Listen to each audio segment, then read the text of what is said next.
After my divorce 3 years ago, I found myself struggling to maintain my career in Seattle while raising 3 kids on my own. The cost of living there had become astronomical, and despite working overtime at my marketing job, I could barely keep up with the bills. When my landlord announced a 30% rent increase, I knew it was time to make a tough decision. Moving back to my hometown in Missouri wasn't exactly my dream scenario, but it made financial sense. My parents were there, my siblings were there, and most importantly, the cost of living was something I could actually manage. I found a decent 2-bedroom apartment and a job at the local warehouse working the late shift. Transportation was our biggest hurdle. Taking the bus with 3 kids was challenging, especially when I had to work late. Sometimes I'd have to call my parents or friends for rides, which made me feel like a burden. That's when my sister approached me with what seemed like a generous offer. My sister noticed I was struggling with transportation and offered to sell me her old van that was sitting in her driveway for $500. I was shocked at the offer and told her excitedly that I could get the money together by next week. She told me to just get it registered and insured, and it would be mine. I thought this was a turning point for us. Growing up, we'd always had a complicated relationship. She was the type who needed to be in control, always trying to one-up everyone. But this seemed different, like she was finally trying to help without strings attached. For about 3 months, everything was perfect. I could drive to work without depending on anyone, take the kids to school, and even go grocery shopping without planning it like a military operation. Then came the day the front axle broke. The horrible grinding noise and the mechanic's estimate of $3,000–4,000 for repairs felt like a punch to the gut. The apartment complex manager wasn't sympathetic either. He told me that I had 30 days to remove the vehicle from the property, citing their policy against non-functioning vehicles in the parking lot. I called my friend who runs a scrapyard business. I asked if there was any way he could take the van off my hands since I couldn't afford to fix it. He agreed to give me a few hundred for scrap and said he'd come pick it up the following week. The day they came to haul it away, I was at work. My phone rang with a call from the sheriff's department. The deputy told me that my sister was there filing a stolen vehicle report, claiming I had stolen and scrapped her van without permission. I was shocked and told him I had bought the van from her and had all the paperwork. He instructed me to come down to the station with any documentation I had. I rushed to my apartment, grabbed the title and bill of sale, and headed to the police station. My sister was there, putting on quite a show. She was yelling that it was her van and that she had never sold it to me, accusing me of stealing it and scrapping it for quick cash. I calmly presented the title and bill of sale, both signed by her, and mentioned that my friend who scrapped it was on his way with the documentation. The sheriff reviewed all the paperwork, including the scrapyard's documentation and VIN photos. His expression changed from suspicious to annoyed, but not at me. He sternly warned my sister that filing a false police report was a serious offense, explaining that the documentation clearly showed this was a legal sale and I had every right to scrap the vehicle. He told her he could arrest her right then for wasting police resources and making false accusations. My sister tried to argue that the van was worth way more than $500 and claimed I had taken advantage of her. The sheriff shut her down, telling her that the agreed-upon sale price wasn't a police matter, but filing false reports was. He gave her a final warning that if she tried something like this again, she would be arrested. My sister stormed out of the station, but not before screaming that I was dead to her and telling me to never contact her or her family again. I simply replied that that worked perfectly for me. That was 6 years ago, and I haven't spoken to her since. My life has actually improved significantly. I got promoted at work, saved up for a reliable used car, and my kids are thriving. Sometimes the trash takes itself out, and in this case, cutting ties with my sister was the best thing that could have happened. The funny thing is, she still tells everyone who'll listen that I stole her van, but nobody believes her anymore. Her reputation for drama finally caught up with her. Being a blind person means dealing with all sorts of misconceptions and ignorant behavior daily. I've learned to handle most situations with patience, but sometimes people push way beyond reasonable boundaries. Yesterday was one of those days. that really tested my limits. Since my parents are in the high risk category for COVID, I've taken over most of the grocery shopping duties. As a blind person, shopping requires some extra steps. I usually need staff assistance, and I always have my guide dog Shadow with me. Most people are respectful, but Shadow's presence tends to attract unwanted attention. I was almost done with my shopping when I heard the familiar excited squeal of a child. She was asking if she could pet my dog. I turned toward the voice and explained gently that Shadow was a working guide dog and couldn't be petted. To my surprise, the little girl was completely understanding. She actually seemed fascinated by the idea of a dog having a job and asked several thoughtful questions before going on her way. After finishing my shopping, I decided to grab lunch at the food court. I had just settled down with my food when I overheard the same little girl talking to someone nearby, explaining to her mother about meeting me and learning about guide dogs. The mother's response immediately set off warning bells in my head. The mother stormed over to my table and demanded to know why I was lying to her daughter about being blind. I kept my voice calm and explained that I wasn't lying, that I was indeed blind, and had simply explained to her daughter why she couldn't pet my guide dog. She snapped back that I couldn't be blind, claiming that since her sister was blind, she knew what blind people looked like. She accused me of making excuses to prevent her daughter from petting my dog. I tried explaining that not all blind people are the same, and that knowing one blind person doesn't mean she knows how every blind person appears or functions. She then pointed out that I was using a phone and that my eyes looked normal, insisting that I stop lying. I explained that blind people can use phones and that blindness presents differently in different people, emphasizing that her sister's condition isn't universal. The mother's voice rose as she declared that her daughter had been well-behaved all day and therefore deserved to pet my dog. I refused, explaining that Shadow was working and it wasn't safe to pet working guide dogs.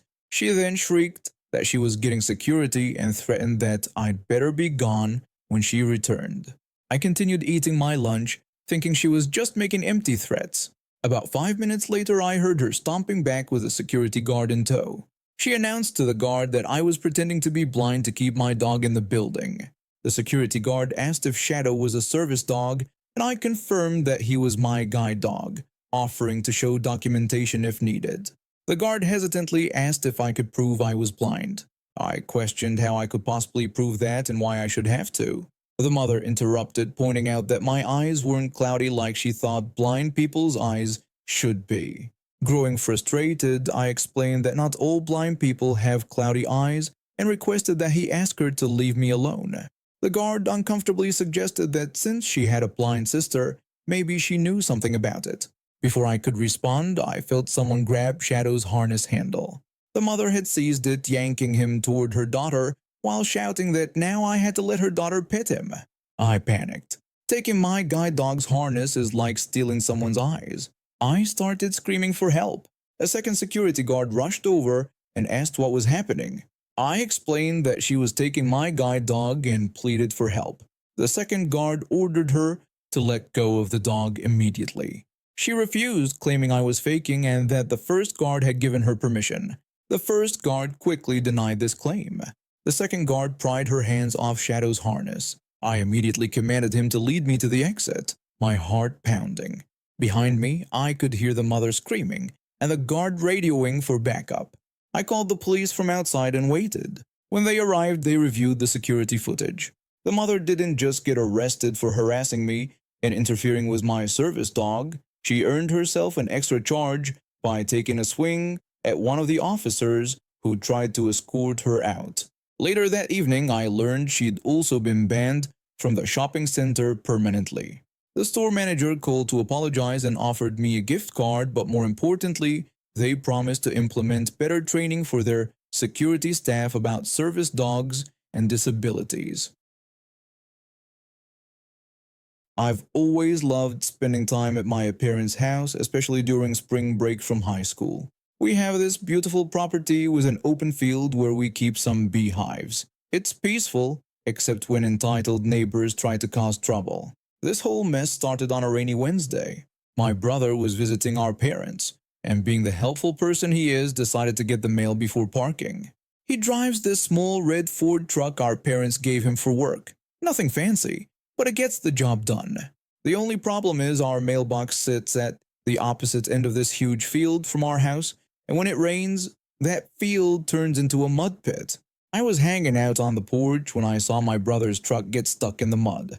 My dad came out to assess the situation, debating whether we needed a tow truck.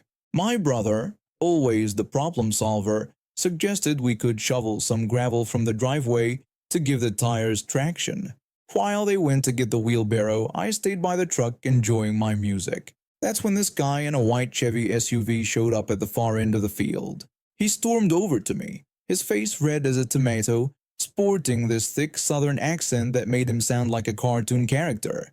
He immediately started yelling at me, accusing me of being the jerk who ran over his mailbox and ruined his lawn. I responded with annoyance, telling him that I was only 17 and didn't even own the truck, suggesting he should talk to my brother, who was the actual owner. I could see my dad and brother walking back with a wheelbarrow when this guy started marching towards them. He immediately began shouting about how our truck had destroyed his property and demanding we pay for all the damages. My dad asked him what he was talking about, clearly confused. The man got even more worked up, telling us not to play dumb and explaining that someone in a red truck had torn up his yard, smashed his fountain, and ran over his mailbox. He was convinced it had to be us. My brother tried to calmly explain that we'd been nowhere near his property, but the man wouldn't listen. He threatened to call the police and have us arrested, claiming he knew we did it. My dad calmly told him to go ahead since we hadn't done anything wrong. The man's final threat was about getting his lawyer involved before he stormed off in his SUV, throwing dirt everywhere as he accelerated. My brother and I exchanged looks, trying not to laugh. See, what this hothead didn't know was that my brother's truck has this really discreet dash cam installed. You'd have to be right up against the windshield to even notice it. A month passed, and we didn't hear a peep about any lawsuit. Today I was helping my dad with some yard work when I spotted that same guy with his 2 kids trying to fix up their yard. It was a mess, dirt scattered everywhere, tire tracks cutting across the lawn like some drunk rally driver had a field day, and pieces of what used to be a fancy fountain scattered around. My brother pulled up the dash cam footage again that evening just to double check. The timestamps proved what we already knew. His truck was nowhere near that guy's property when the damage happened. Last week my dad was at the local hardware store and overheard someone talking about a drunk teenager in a red pickup who'd been joyriding through people's yards on the night that guy's property was damaged. Apparently the kid's parents made him confess to the police, and he's been going around making arrangements to pay for all the damage he caused. I saw our neighbor again yesterday. He was power washing his driveway, and when he spotted me, he quickly looked away and hurried inside.